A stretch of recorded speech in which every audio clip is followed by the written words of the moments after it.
최고위원 황명필입니다. 우선 윤석열의 팬티 저항 얘기를 듣고 무의식 중에 상상하신 국민들의 정신적 충격에 대해, 그리고 공무 수행을 위해 그 모습을 직접 보아야 했던 교도관들의 고통에 대해 위로의 말씀을 전합니다. 교정당국은 이 교도관들께 안과와 정신과 치료를 보장해야 할 것입니다. 명백히 업무상 재해입니다. 자기들도 궁색한지 체온 조절 장애를 우려해서 옷을 벗었다는 소리를 하던데, 바이든이 날리면 했다는 인간들이니까 무슨 말인들 못하겠습니까마는, 변온동물에는 파충류, 양서류 등이 있고 멧돼지, 사람 등은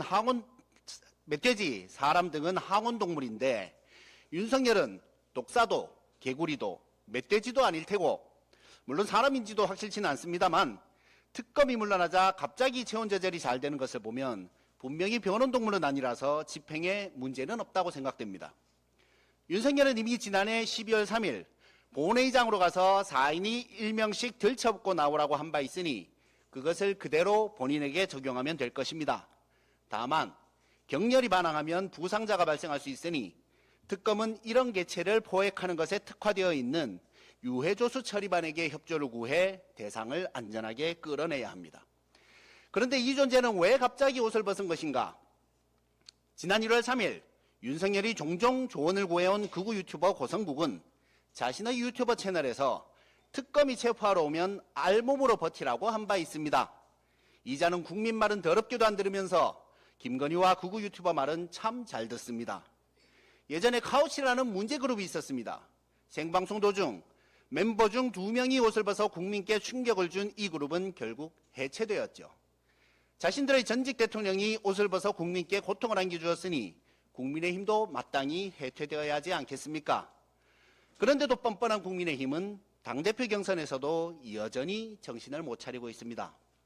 김문수는 싸우겠다고 합니다. 이재명 정부와 싸우고 민주당과 싸우고 국민의힘 해산에 맞서 싸운답니다. 민중당 출신의 위험이랄까 투지가 좋습니다만 잘못에 대한 반성은 하나도 없습니다. 장동혁은 계엄했다고 내란한 거냐며 따집니다. 탄핵 반대가 계엄 옹호는 아니라고 언제까지 사과할 거냐고 합니다. 윤희숙 혁신위원장이 처음으로 공개 사과하자마자 언제까지 사과만 하는가 하며 혁신위를 비판하더니 무슨 사과를 얼마나 했다고 이런 소리를 하는지 어안이 벙벙합니다. 일본한테 배웠나 싶습니다.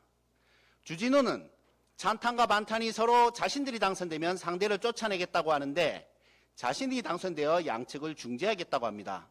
네, 박쥐의 역할을 하겠다는 것이죠. 제가 내란수계라는 별명을 붙이면서 전국에 퍼지게 되어 다소 미안한 마음이 있었는데 박쥐라는 별명까지 붙을까 봐 조심스럽습니다만은, 제 정치 인생 25년에 초선 의원이 당대표에 출마하면서 모두를 아우르겠다는 당찬 포부를 보이는 것은 처음 봅니다. 왜 초선이 갑자기 출마했는지는 모두 짐작하실 것이지만 어쨌든 포부가 좋으니 훌륭한 박쥐가 되길 바랍니다. 혁신을 주장하는 안철수는 변하지 않았습니다. 민주당에서 혁신전대를 그렇게나 부르짖더니 국힘에서 혁신전대를 하고 있으니 소원 성취한 셈입니다. 뭐가 안철수의 혁신인지는 아직 모르겠는데 본인도 모를 것이니 상관없겠죠. 조경태 의원도 나섰습니다. 그나마 문제의 본질을 직시하고 있긴 합니다. 이분은 원래 민주당 출신이죠. 그나마 민주당 출신인 안철수와 조경태 두 분이 계중 좀 나으니 역시 민주진영에서 인정 못 받은 사람도 국힘에 가면 제일 나은 사람이 되는 것 같습니다. 그런데 이런 사람들이 당대표 선거에서 이길 가능성은 낮아 보입니다. 왜 그런지 귀엽고 문학적이고 부드러운 제가 친절히 설명드리겠습니다. 옆에서 웃으시니까 방송사고가 네. 네, 가끔씩 방송사고가 있어요. 좋죠. 지난주 뉴시스가 에이스 리서치에 의뢰한 여론조사에 따르면 친윤 반탄 후보 3명의 지지율을 합하면 약 64%가 됩니다. 그리고 작년 말 MBC가 코리아 리서치에 의뢰한 여론조사에 따르면 죄송합니다. 여기 작년 말부터 하겠습니다. 양쪽 다 써보시니까.